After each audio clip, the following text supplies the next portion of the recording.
Vancouver's condo dream just turned into a developer's nightmare, and Premier David Eby can't spin his way out of this one. Right now, over 25,500 brand new condos sit empty across Metro Vancouver.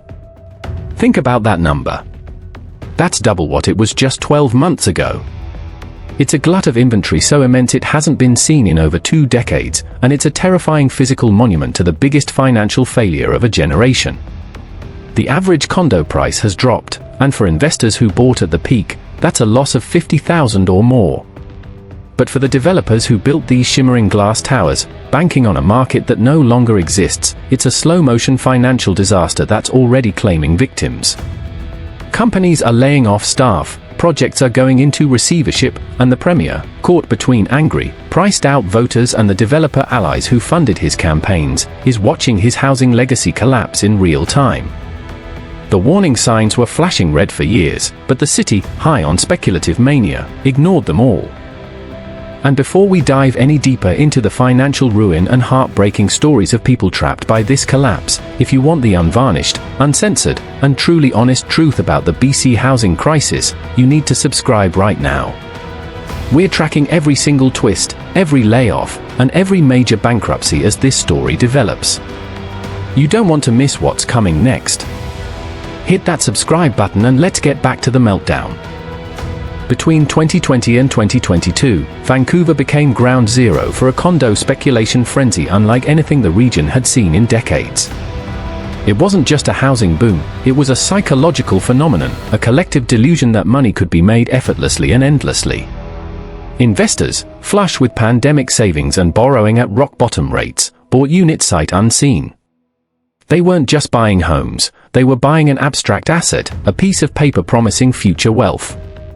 Pre-construction sale centers drew lines around the block, a grotesque, cruel visual for the working families who couldn't even dream of getting close to the front door. Developers launched towers before breaking ground, confident they'd sell out in weeks, and they did. By early 2022, a typical one-bedroom condo in downtown Vancouver was selling for over $700,000. 2 bedrooms pushed past the $1 million mark, a truly staggering sum for the small, often poorly designed spaces. The investors didn't care about the layouts or the tiny square footage. They cared about one thing, flipping the contract before closing and pocketing $100,000 or more without ever taking possession. It was a gold rush built on the back of easy credit, and the emotional weight of it all was crushing for the people who actually needed a home. Burnaby's Metrotown became a hotbed for these pre-sales. Coquitlam's SkyTrain corridor saw tower after tower approved and sold.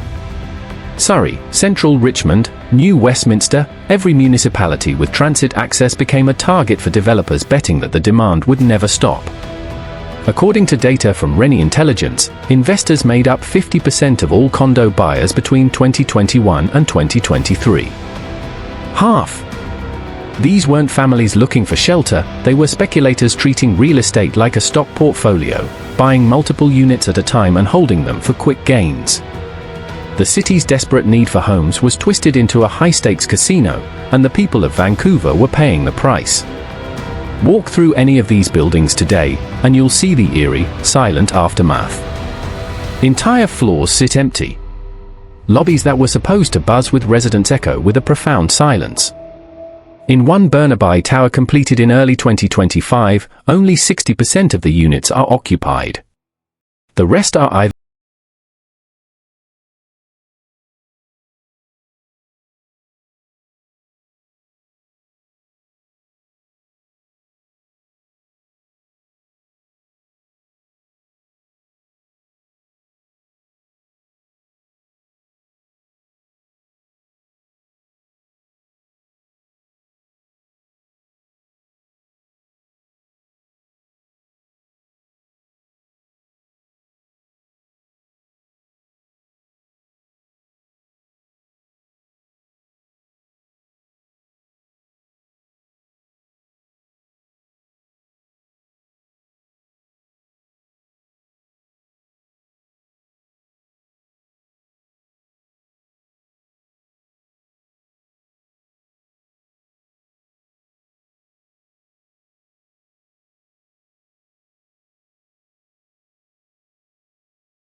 Housing Corporation, about 2,500 new condos are sitting unsold and empty in Metro Vancouver as of October 2025.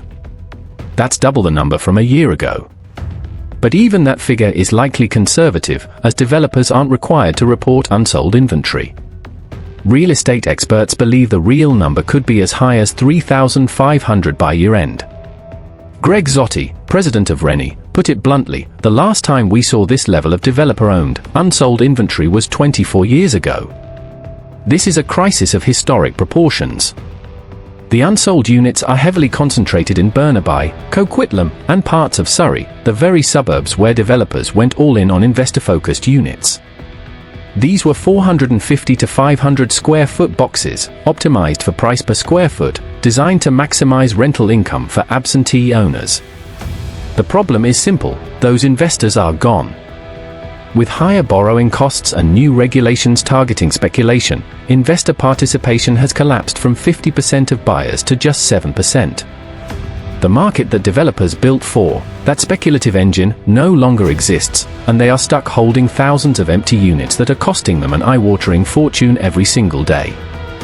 But the cash flow crisis was about to expose something far darker, the collapse of the industry itself, and the human cost of mass layoffs.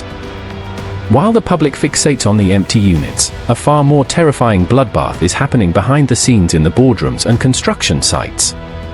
The market is witnessing a wave of layoffs and bankruptcies that prove the crisis is not just about home prices, it's about the very survival of the companies that build BC. The Urban Development Institute CEO, Anne McMullen, didn't mince words, there is a potential storm coming, and it's frightening. Some companies are already laying off staff. There's also some developers that have actually gone into receivership. This isn't just fearmongering, the layoffs are brutally real. In June 2025, Westbank Properties, one of Western Canada's largest private real estate developers and the name behind major communities like the River District, announced it was cutting 12% of its workforce. The CEO called it a cost of delivery crisis directly resulting from having to delay future projects. The fact that a firm of that size and stature is cutting staff speaks volumes about the panic gripping the industry. Even more shocking, Rennie Group, the condo marketing firm that literally wrote the playbook for Vancouver's pre-sale market, laid off 25% of its staff, 1 in 4 employees, earlier in 2025. These are the people who once facilitated the gold rush, and now they are losing their jobs because the market they created has finally imploded. But the receiverships paint the darkest picture of all.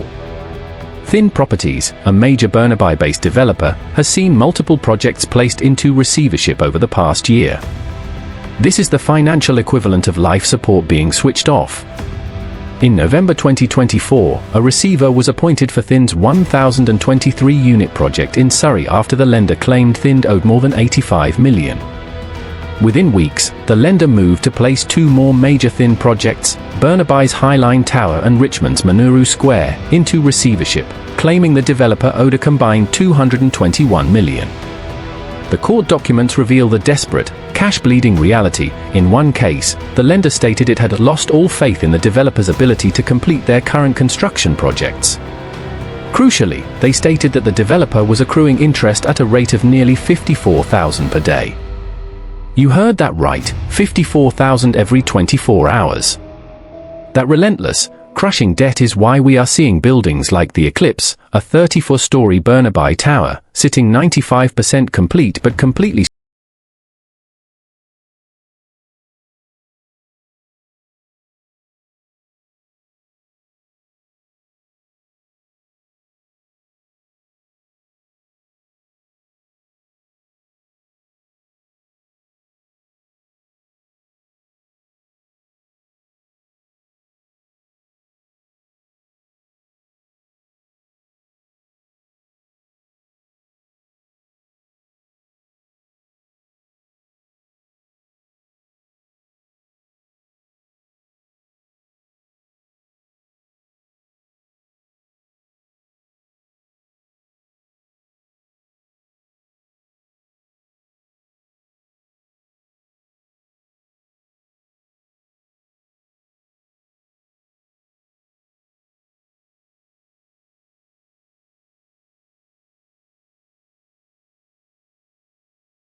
single month, or $13,200 a year, draining his salary and savings, hoping for a market recovery that isn't coming. This story of financial entrapment is tragically widespread. Data analyzed by mortgage professionals reveals that nearly 81% of leveraged condo investors in Vancouver and Toronto are now in negative cash flow. The average monthly loss is $597, more than double what it was just a few years ago. For those who bought at the speculative peak with minimal down payments, the losses are even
promise to fix it is now facing a fierce political backlash.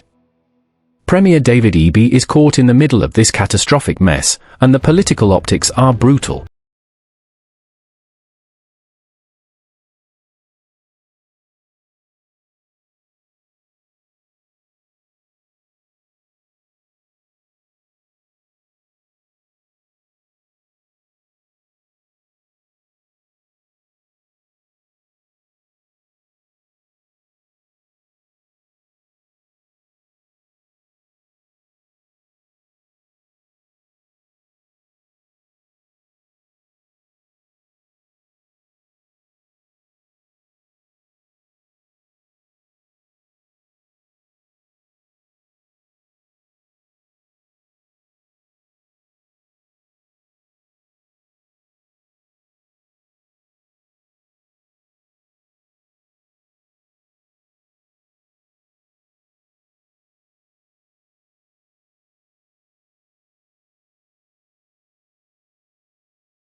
Publicly stating that provincial policies have been designed to actually bring down the cost of land and home prices.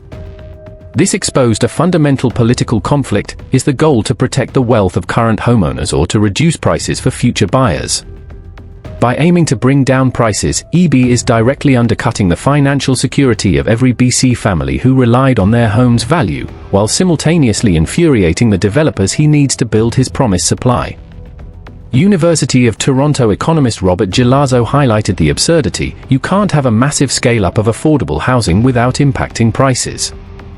Eby is trapped, a champion of the people who is now watching his housing plan crumble in real time, failing to deliver affordable homes while the developers her courts are literally laying off staff and going bankrupt. His legacy is on the line, but the real failure is the mounting inability of the entire system to deliver. And the next crisis, the collapse of new housing starts, is already locking in a terrifying future. The final, most dangerous element of this crisis is the near-total collapse of the new housing pipeline, an unseen cost that guarantees the supply crisis will linger for years. Despite having double the population, Vancouver is building fewer homes per capita than it did 50 years ago, and the slowdown is accelerating at a horrifying pace. Housing starts dropped an unthinkable 59% in March 2025 compared to the year before, primarily because the demand for multi-unit construction has utterly collapsed. Across the province, construction starts fell 25% in the first half of 2025. Projects that were supposed to break ground have been cancelled or delayed indefinitely. The entire development pipeline is drying up because developers simply cannot meet the pre-sale thresholds required for financing. Banks, terrified by the glut of empty units and the wave of bankruptcies, won't lend money unless 50% to 60% of units are sold within 12 to 18 months, a target that is simply unachievable in the current buyer's market. This means that even if demand suddenly returns, there will be nothing new built to meet it for years.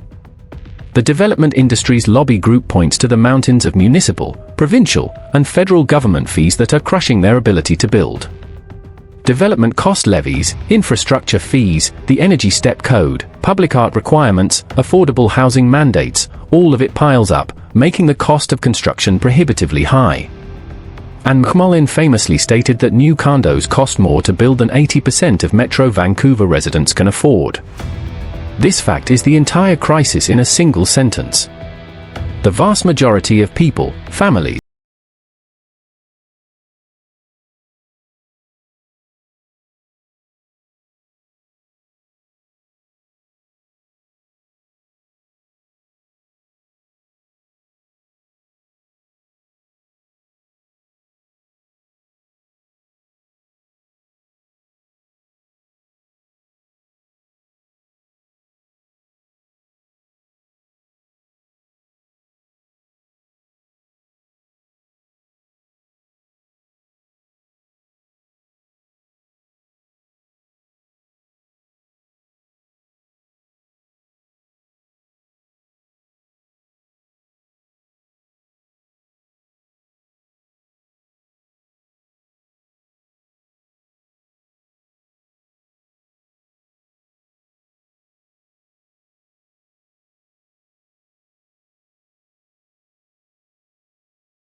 frenzy inflated the cost of land, the interest rate hike crushed buyer affordability, and now the regulatory burden is ensuring that the supply necessary to ever fix the problem will not be built. But the condo crisis you just saw is connected to something even bigger that is about to blow up Vancouver's housing market one last time. The Vancouver condo market isn't just in a slump, it's undergoing a fundamental collapse, driven by a speculative fever that went too far and was popped by a brutal, necessary interest rate hike. We've seen the betrayal of a generation of buyers, the stunning bankruptcies of major developers, and the gut-wrenching personal ruin of thousands of investors and families. Premier Eby is trapped between political promises and a broken economic reality, and the supply pipeline is now drying up, guaranteeing a severe housing shortage for years to come. But the worst is yet to come. The condo crisis you just saw is connected to something even bigger that's about to blow up Vancouver's housing market. We've uncovered how BC's lumber industry, the backbone of construction in this province, is collapsing under the weight of new tariffs and export restrictions. Lumber prices are spiking, construction costs are exploding, and the ripple effects are about to hit every homeowner, renter, and developer in the region. Premier Eby is scrambling to respond, but the damage is already locked in. When the cost of building materials jumps by double digits overnight, the math on new housing projects falls apart completely. And for a market already drowning in unsold inventory, this is gasoline on a fire. You need to see how deep this crisis goes and why the lumber collapse means Vancouver's housing nightmare is just getting started.